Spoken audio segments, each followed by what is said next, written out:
ವಹಿವಾಟು ಹಾಗೂ ಜನಸಾಮಾನ್ಯರ ಅನುಕೂಲಕ್ಕಾಗಿ ಸೇಡಬಾಳ ಅಥಣಿ ವಿಜಯಪುರ ನೂತನ ರೈಲು ಮಾರ್ಗ ನೆನೆಗುದಿಗೆ ಬಿದ್ದಿದೆ.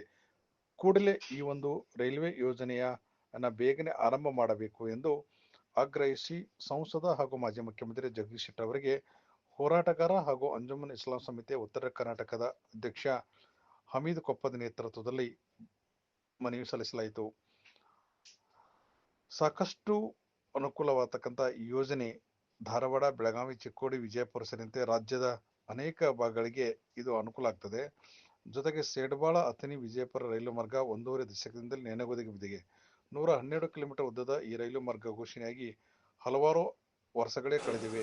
2010-11ರಲ್ಲಿ ಸಮೀಕ್ಷೆ ಕೂಡ ಮುಗಿದಿದೆ. ಆಗ ಯೋಜನೆ ವೆಚ್ಚ 850 ಕೋಟಿ ಎಂದು ಅಂದಾಜಿಸಲಾಗಿತ್ತು. ಆದರೆ ಈಗ ಸಾಕಷ್ಟು ಸಮಯ ಕಳೆದಿದೆ. ಈಗಲಾದರೂ ಈ ಒಂದು ಯೋಜನೆ ಆರಂಭ ಮಾಡಲಿಕ್ಕೆ ಈ ಭಾಗದ ಸಂಸದರು ಕೇಂದ್ರ ರೈಲ್ವೆ ಸಚಿವರ ಮೇಲೆ ಒತ್ತಡ ತಂದು ಆರಂಭಿಸಬೇಕು ಎಂದು ಅವರು ಒತ್ತಾಯ ಮಾಡಿದರು.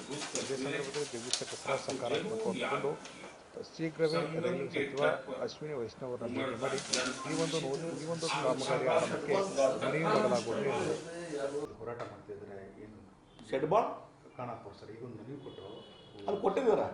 ಅದಕ್ಕೆ ಭಾಳಷ್ಟು ರೈಲ್ವೆ ಯೋಜನೆ ಕರ್ನಾಟಕದಲ್ಲಿ ಬರ್ತಾ ಇದ್ದಾವೆ.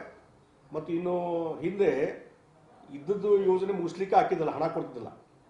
ಎಲ್ಲ ಕೂಡಿ ಒಂದು 400-500 ಕೋಟಿ ಬರ್ತಿದ್ವು ಪ್ರತಿ ವರ್ಷ ರೈಲ್ವೆಗೆ.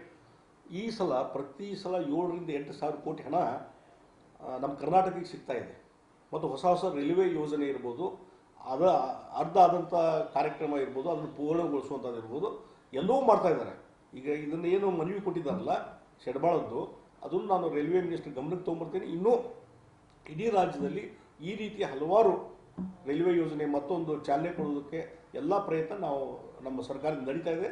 ಮತ್ತು ನಮ್ಮ ರೈಲ್ವೆ ಸಚಿವರು ಸಹಿತ ಸ್ಪಂದನೆ ಮಾಡ್ತಾ ಇದ್ದಾರೆ.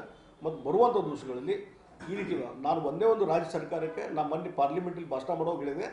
ಇಲ್ಲಿ ಸಾಕಷ್ಟು ಹೊಸ ರೈಲ್ವೆ ಲೈನ್ ಸಲುವಾಗಿ ಅಕ್ವಿಷನ್ ಮಾಡೋದು, ನ್ಯಾಷನಲ್ ಹೈವೇ ಸಲುವಾಗಿ ಅಕ್ವಿಷನ್ ಮಾಡೋದು, ಎಕ್ಸ್ಪ್ರೆಸ್ ಹೈವೇ ಬಗ್ಗೆ ಎಲ್ಲವೂ ನಡೀತಿದೆ. ಲಕ್ಷಾಂತರ ಕೋಟಿ ಹಣ ಬಂದದ್ದು ನಮಗೆ. ಆದರೆ ರಾಜ್ಯ ಸರ್ಕಾರದ ಅಸಡ್ಡೆಯಿಂದ ಈ ಲ್ಯಾಂಡ್ ಅಕ್ವಿಷನ್ ಭೂ ಸ್ವಾಧೀನ ಮಾಡುವಂಥ ಪ್ರಕ್ರಿಯೆ ಭಾಳ ಸ್ಲೋ ಅದ. ಇದರಿಂದ ನಮ್ಮ ಕರ್ನಾಟಕದ ಅಭಿವೃದ್ಧಿ ತೊಂದರೆ ಆಗ್ತಾ ಇದೆ.